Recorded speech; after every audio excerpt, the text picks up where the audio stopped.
Well, it is the day that Zeg Nation has been waiting for. It feels like a long time removed from the national championship now, just a few weeks ago. And during that time, Zeg fans had to go through some stuff, losing some players. And to the NBA draft, Joel Ayayi declaring.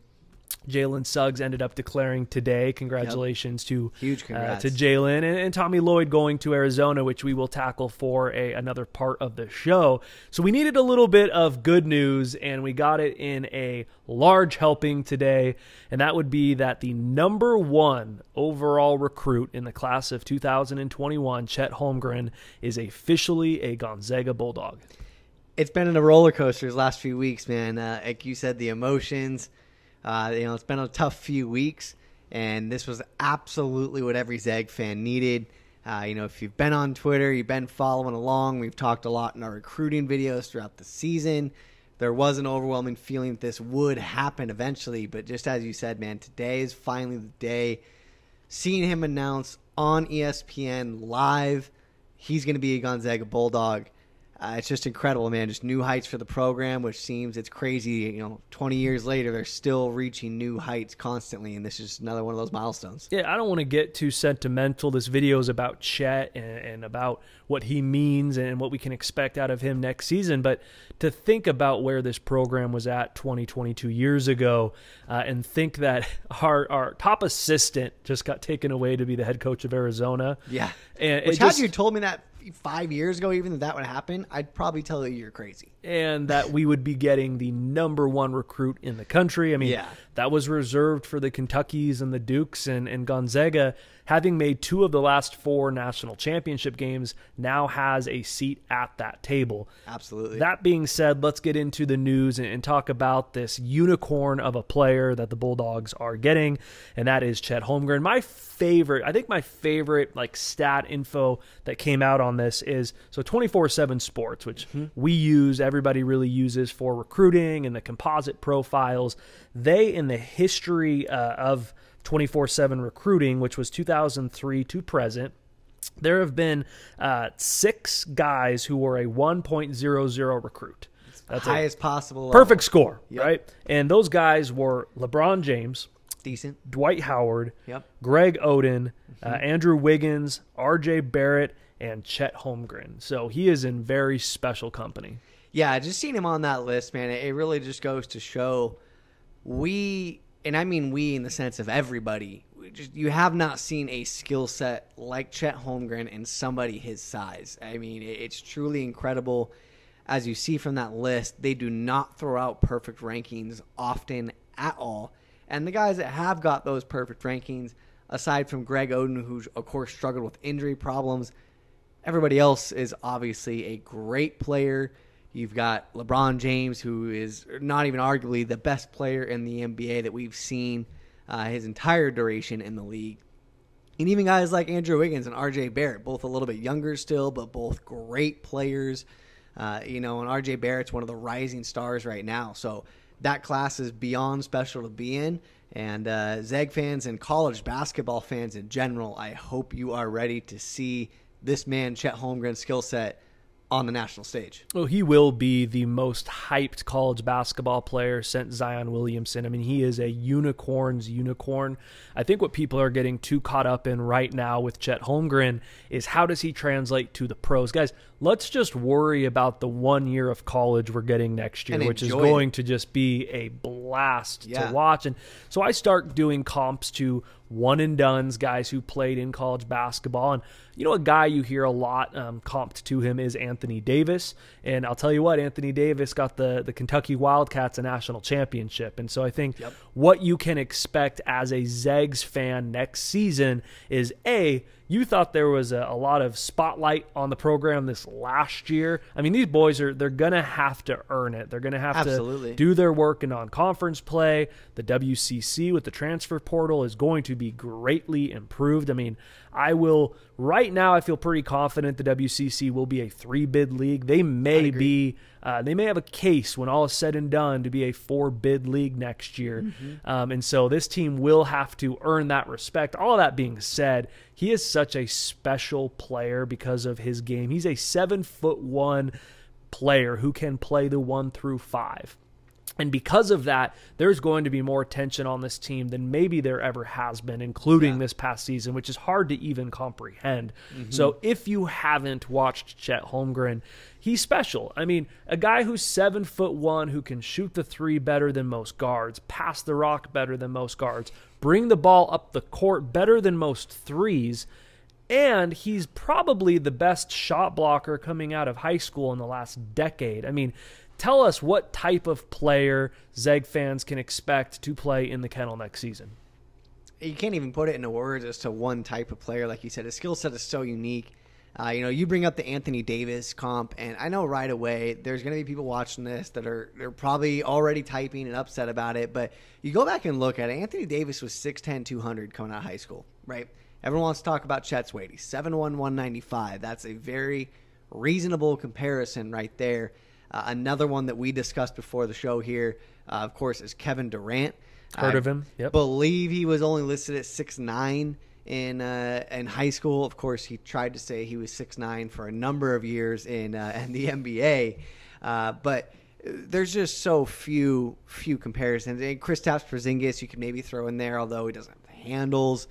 KD's the only one you can compare size and handles with. Like a Porzingis who's a better elite rim protector, maybe. Yeah, and that's something that a lot of guys, you can be big and not be an elite rim protector. And I think that's the thing a lot of people struggle with is you just assume somebody who's 7 feet tall is going to block a lot of shots. And use their length. And it's just not the case. I mean, I look back to a guy, played for Gonzaga, you might remember him, Brandon Clark. Not the same height. One of my favorite things about his defensive game, though, was his timing on shot blocks. And he doesn't even have the length that Chet does, but his ability to time his blocks was what made him so prolific in college at that. And that's what I see in Chet, except for the fact that he knows how to use his 7'5" wingspan along with that. That's why you're seeing him average 4.7 blocks a game his senior season. And I tell you what, man, he's going to be, if not the leader in the country, top 3 in blocks. I think that's a foregone conclusion for this coming college season. And like you said, man, I mean, his fame blew up when he crossed up Steph Curry with his own move. Yep, took it to the rack and finished it. I mean, even Steph's not expecting that. This dude's 7 foot, doesn't look like it, and all of a sudden he's crossing you up. This is a special skill set. And we talked about this again. I know you got a lot of thoughts on this, but on top of that skill set, I don't think we've seen a player that plays with the fire and the chip on his shoulder that Chet does in a long time. That's something I think Zeg fans will be very happy to hear is, the way that national championship game went. Baylor came out and they were the aggressor. They had that fire. And this is a kid, Jalen had a fire in him, but it was almost like it was tick, tick, tick, tick, tick, and it would just build up. Yeah. Chet wants that heat. I mean, he's going to let you know all about it. In all fairness, Jalen's first college points or a alley-oop that he let him know all about. Got the tech on it, and I was so happy about it. And that is something that this coaching staff loves. I mean, go back and watch Drew Timmy's high school film. I mean, he wanted that heat, but he is a competitor. He is a Zeg. We'll get into a few different quotes he had from today, but right away he got into thanking the janitors at the Minnehaha gym for bringing out the bleachers for him. I mean, this is a Zeg through and through. Absolutely. You hear a lot right now, and it's just a lazy perspective that you got to be careful with these one and done kids, not if they're the right type of player. And I can promise you, Mark Few and this coaching staff are bringing in Gonzaga guys from people we've talked to who've been around Chet. He is a Gonzaga guy. He's going to fit in perfect to that culture. But Definitely. Let's get into some of the stats that he had from his senior year at Minnehaha this past season. He averaged 20.8 points per game, 12.6 rebounds per game, 4.5 assists, and 4.7 blocks, all while shooting 80% from the field. Minnehaha, his high school, did go on to win their 4th straight state championship earlier this month.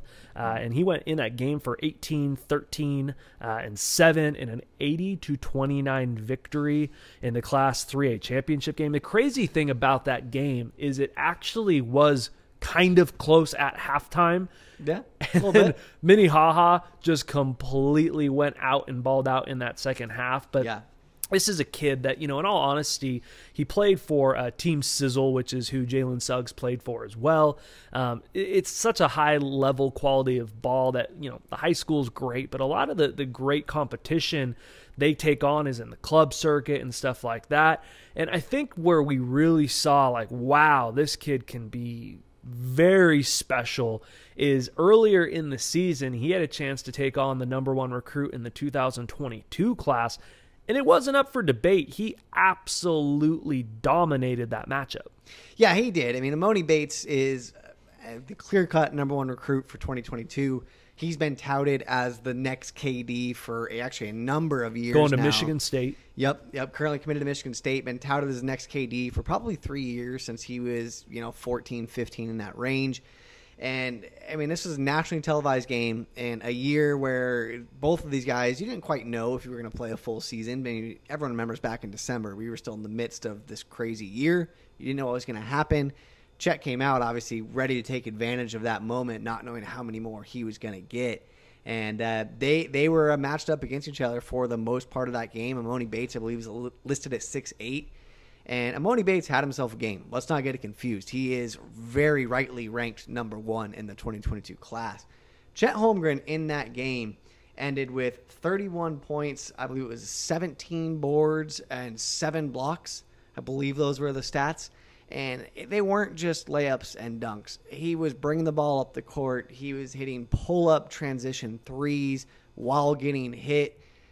I mean, he put his absolute full skill set on display. And it just shows you how special he is. I mean, you said it. This is a guy who can play 1 through 5. So right away, I mean, I want to put to bed, people are going to see his size. They're going to see him listed at 7'1" and be like, Zags got a great center. He's not a center. Can he play center? Yes, probably so. Is he a center? No. He can start on any college team easily through the 3 through the 5, arguably the 2 through the 5. Yes, definitely. And there will be multiple times this season, probably multiple times a game, where you see Chet bringing the ball up the floor. And you watch most college teams, their centers bringing it up the court. You've got the point guard running over there like, give me the ball right now. The difference is, like, we see Drew Timme do that. The difference with Chet is he can bring up the ball up the court in a press. Yes. And get through it. Yes. That's the difference. Yes, exactly. Drew Timme's got a comfortable handle. Chet Holmgren has moves. Yeah. That's the thing. It's like, yeah, you can try to stop him. He can cross you up as he's bringing the ball up. That's no problem. And on top of that, again, Drew Timme's going to bring the ball up, and he's going to look to initiate the offense from the top of the key. Chet Holmgren, I mean, if he's bringing the ball up, you got to guard him just inside half court darn near. I mean, 3 feet deep of the line is a reasonable shot for him. You got to be guarding him, which is going to open up. We already saw this Gonzaga team this year be one of the best cutting teams in the nation. Now, when you have that big extended so far on defense to guard Chet Holmgren, that's opening up more rooms to cut. I mean, this offense is going to be just fantastic to watch this year. And one of my favorite quotes from Chet was why Gonzaga, and he purely just talked about the fit. And he said, Mark Few told me how he envisions me in the system, how I'm going to fit, and he's going to put me in positions to, put me in advantageous positions and be the most successful. And to me, that means getting the ball in his hand on the perimeter, letting him create, and that's just going to be something we haven't seen from Gonzaga, quote-unquote, big men for quite a while now. Yeah, another quote that was very similar to that in terms of why he chose the Bulldogs was it was Gonzaga's consistent approach, how versatile they are on the court, and their offensive style. What's he mean by that? Like, you talk about this isn't a back-to-the-basket big. This isn't a kid that wants to go play in the Big Ten and score 40, 50 points a night, right? Yeah. Like, this isn't a Luka Garza big. He wants to play in a fast, fun offense, up-tempo. NBA style. They take their talent and tweak their system based on their personnel. It's amazing how many coaches in 2021, this is my system, this is how we play. Yep. Or Mark Few lets his dudes run and just shapes the offense to his talent. What a crazy philosophy, right? And they know how to put it all together. The other thing about Chet Holmgren that a lot of people don't know is his dad played at Minnesota. I mean, this is, he's not a coach's kid, but he's a player's kid. Like, his dad's been through it. We've heard, all year, the reason people thought Gonzaga was a clear-cut choice is they don't realize Jalen and him didn't just play high school ball together. This isn't Mount Verde Academy that has all these dudes coming through, and they have 3 different teams. Like, Minnehaha is a normal high school, and him and Jalen Suggs have played together since 3rd grade. I don't know if they would consider each other best friends, if not, like, very close to it, almost probably more brothers. But their families are extremely close. And he talked about it today. Like we said, he said, the process was hard. I had to learn a lot on the go. I had to lean on others and get their advice. My dad went through it. Jalen went through it. I kept getting constant advice, and just once I got a feeling, I knew. I didn't want to overanalyze everything because everything sounds so good. No coaches are going to sell you on their weakness. Yep. He did take official visits to Gonzaga and Ohio State before COVID hit. We were at Craziness in the Kennel, not last year, but the year before when the tricky trio was there. Yeah. Right? You had Chet in the stands. You had Dom. You had Julian Strother. You had Dom's brother, who were like, "Who is this kid?" Because he looked Suggs, of course. But anyway, so we had this whole tricky trio, right, that was coming in, that is coming to fruition. And I think we have to give Dom Harris all the credit in the world. This is a kid who 100%. chose Gonzaga and said, Early. not only am I going to choose the Zags, but I'm going to be a part of this family, and I'm going to take Lloyd's job and be the best recruiter in this program. Yep. And what did he do? You look at this trickle-down effect from Jalen to Julian, now to Chet. And the other guy who deserves a lot of credit is Gino Crandall, and opening up this pipeline to the state of Minnesota. I think it's something we've seen in this program before, but you can't get to this point without giving props to the guys who really laid the foundation. Yeah, it's a great point. I mean, Gino was obviously a fantastic player that was so fun to watch in his own right. But again, a guy that played, 1 season for Gonzaga, and a lot of schools, you get a guy that plays 1 year, they move on, and yeah, they say they might go to, they may say they went to that school, but they don't go back, they don't probably visit. The extent of it, and that's just not what happens with Gonzaga. These former players come back almost every summer, whether they were here 1 year or 4 years. And it's because of this family aspect. Gino opened the pipeline in Minnesota. It reminds me of exactly what Jeremy Pargo did for this program. Of course, Jeremy Pargo came out of Chicago. And then you might remember a guy from a couple years ago by the name of Snacks, Zach Norvell, who was one of Chicago's finest. And we learned as he was committing that Jeremy Pargo kind of took him under his wing early, not only to help him grow as a person and a player, but he was also in his ear about how much he enjoyed Gonzaga and his time there. And I tell you what, man, it's special. It's just flat out special to see these guys who have played for the program go out there and tell others how great it is and just continue to kind of hit that recruiting trail for them. But when it's coming from a former player like that, it's not recruiting, man. It's just got a different vibe to it. And it's just truly incredible to see that family aspect carrying on 2 decades later. Well, Holmgren is the second 5-star recruit to join the Gonzaga 2021 class in the past few weeks. I don't think anyone was more excited today than the number 3 ranked point guard on ESPN's Top 100, Hunter Salas, who will be joining the Zag family moving up as well. And you look at this class for next year, it's now the number 2 class on 24/7 Sports for their rankings next year. They did reclassify Ben Gregg and move him to the class of 2020. I'm not really buying that. He's still technically a 2021 in my mind. One interesting tidbit in there that's a little bit of some breaking news is that we have got confirmation that Fambo Zhang did reclassify to the class of 2021. So he is in there. We also have Caden Perry coming out of Battleground. Can't wait for Caden, man. I mean, here's the deal. Forget number 1, number 2. This will be the most hyped incoming class in Gonzaga program history. And they may not have had hyped classes really in the past, but we've had some great ones. We've had some classes who have come through that have, given us multiple NBA players. Sure. And I think that this incoming class, we're going to get super caught up in Chet. And then to think that a guy like Hunter Salas is an afterthought, which he's not, is crazy to think about. Those two are going to he's a top 10 player. He was the highest ranked Gonzaga recruit for 3 weeks. For 3 weeks. And it just goes to show you, I know he's not mad about that, but I mean, it just goes to show you how special this class is. And to do that a year after you already landed your previously highest ranked recruit in Jalen Suggs, and now you just up that twice in a matter of 3 weeks for the next class. It's incredible. I could tell you that Zag fans know exactly what we're getting in Hunter Salas. It's the rest of the college basketball world who's now their mind is, they've got Chet Holmgren until they watch the Zags play Duke in Vegas on Thanksgiving or Black Friday. Yep. And they're like, who is this kid? Like, I thought they lost Suggs. Who's this point guard they got? That's not fair. And then I think we're going to see few loves Ben Gregg. I think he's going to take a major step. There's a young man, like we've already mentioned, by the name of Julian Strother, who people are going to get really introduced to in the college basketball world.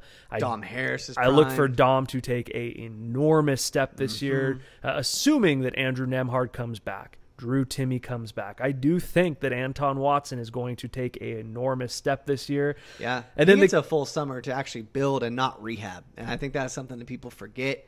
He's definitely in line for a big year. And the kid that if he did not live in Battleground, Washington, Caden Perry would be a top 20 recruit easily in the country. Yeah. I loved what he played with Paulo Banchero. And Paulo came out and was talking about, there was a Twitter video that talked about, crazy athletes be like. The one dude who never warms up. Yeah, and he's like, that's Caden Perry. He's chilling on the sidelines with his headphones on, eating snacks, and then just comes up and balls out on dudes. Just bodies everybody at the rim. And he's a dude that's going to catch a lot of people by surprise. So it's exciting. It's fun. I know that today is a day that will go down in Gonzaga history as one that is very special, and I am here for it. So definitely, man. This is a heck of a day. This is a heck of a year we have coming up. I mean, all of these guys in the class. Don't think, if we didn't talk about one enough, don't think it's because we don't think highly of them. Trying to keep the videos a good time for you, but I mean, every single one of these players in this class is special. Every single one of them will be fighting for minutes. And this is going to be a team, man, crazy to say after last year. This might be a team unlike anything we've ever seen for Gonzaga. I would look for the Gonzaga Bulldogs to probably add some high-quality transfers. They will have a couple spots available on scholarship, so we will be watching that as well. Let us know down in the comments your thoughts on Chet Holmgren, the #1 recruit, committing to Gonzaga, what you think the potential lineup could look like next week. We will be doing a video coming up previewing next year's team and what we think that might look like. We are still awaiting some news on that as well. But as always, if you don't right now like the video and subscribe to the channel, helps a ton, man. Always love hearing your guys' feedback, and we will continue to get you all the Zags news as we hear it.